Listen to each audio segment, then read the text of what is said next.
Assalamualaikum. Bertemu lagi dengan Mimin di Bertani Cabai. Hari ini, tanaman cabai ori 212 berusia 184 hari setelah tanam. Kali ini, Mimin akan melakukan spray yang ke-32 kali.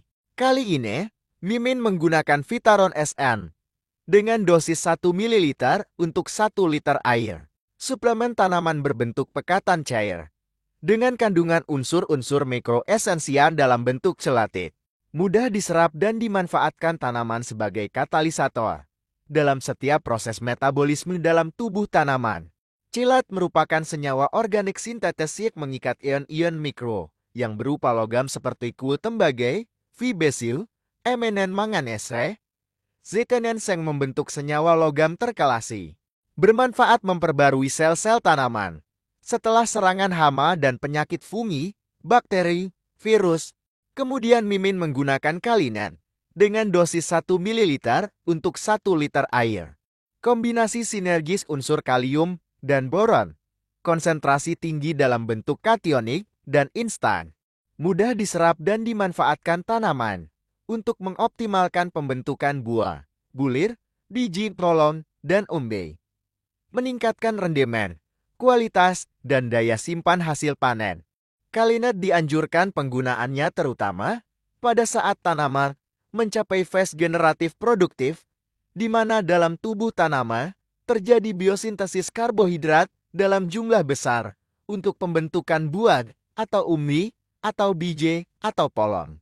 Kemudian Mimin menggunakan asam amino dengan Merck Premino dengan dosis 1 ml untuk 1 liter air. Pupuk organik cair, dan senyawa pembentuk hormon tanaman seperti auksin, sitokinian, dan gibberellin membantu aktivasi pertumbuhan tunas baru, bunga, dan buah.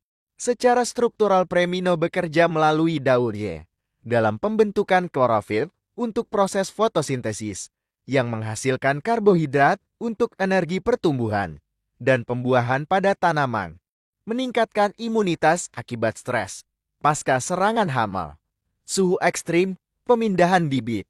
Kemudian, Mimin menggunakan perekat penembus dan perata dengan Merck Spreader dari Degue dengan dosis 0,4 ml untuk 1 liter air. Meningkatkan daya rekat pestisida dan mencegah pencucian oleh air hujan.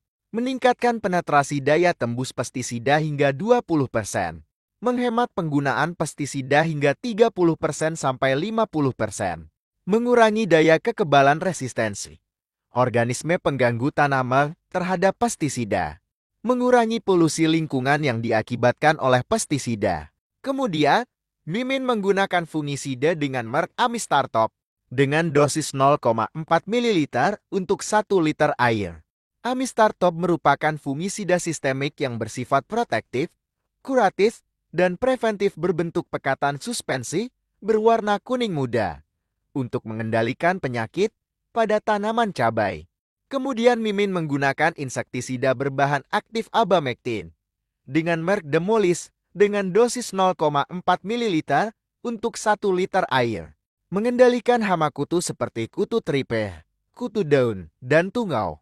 Selain itu juga mampu menangani warna coklat dan ulat pada tanaman cabai. Bawang merah, kubis, padi, kentang, tomat, kacang panjang, krisan, dan kelapa sawit. Kemudian, Mimin menggunakan insektisida berbahan aktif metomin dengan Merck Danke dengan dosis 1 gram untuk 1 liter air. Danke 40 WP adalah insektisida racun kontak dan lambung berwarna putih berbentuk tapun yang dapat disuspensikan wettable powder. Mempunyai spektrum luas sehingga sangat efektif untuk mengendalikan hama seperti penggerek batang padir, tripa, walang sangit, dan kutu-kutua, sehingga dapat digunakan untuk mengendalikan berbagai hama pada berbagai tanaman.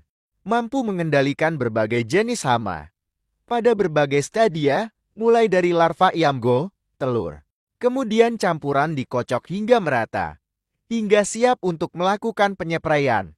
Pada video kali ini, Mimin akan membahas tentang pentingnya penggunaan adjuvan dalam pertanian.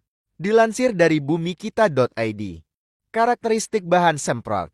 Faktor-faktor di atas bisa menjadi penghambat efektivitas pestisida terhadap sasaran. Untuk mengatasi hambatan tersebut, daya kerja dan karakteristik bahan semprot harus diperbaiki sehingga tidak banyak pestisida terbuang percuma. Karakteristik bahan semprot artinya sifat-sifat aktivitas campuran antara pestisida dengan air sejak dicampurkan dalam tangki sprayer hingga sesaat setelah mengenai sasaran semprot. Kinerja semprotan dapat dinilai dari: yang pertama, daya emulsi. Pestisida emulsi bentuk formulasi isi bahan aktif asal, dan pelarutnya bersifat seperti minyak yang tidak bisa bercampur air. Agar dapat dicampur air harus dibentuk menjadi emulsi, yaitu butiran-butiran berukuran mikron yang tersebar dalam air. Semakin tinggi daya emulsi, maka semakin halus butiran-butiran pestisida, sehingga dapat membentuk lapisan merata pada permukaan sasaran semprot. Syarat ini diperlukan bagi pestisida berformulasi isi emulsifiable concentrate. Yang kedua, dispersi penyebaran. Di dalam tangki sprayer, butiran emulsi, larutan, suspensi tepung pestisida seharusnya tetap menyebar atau terdispersi sehingga tidak cepat mengendap, menggumpal, atau terkonsentrasi. Dengan pengadukan saja tidak menjamin pestisida tetap tersebar merata. Karena butiran emulsi, molekul maupun partikel tepung pestisida cenderung bergeram, mengumpul, atau mengendap.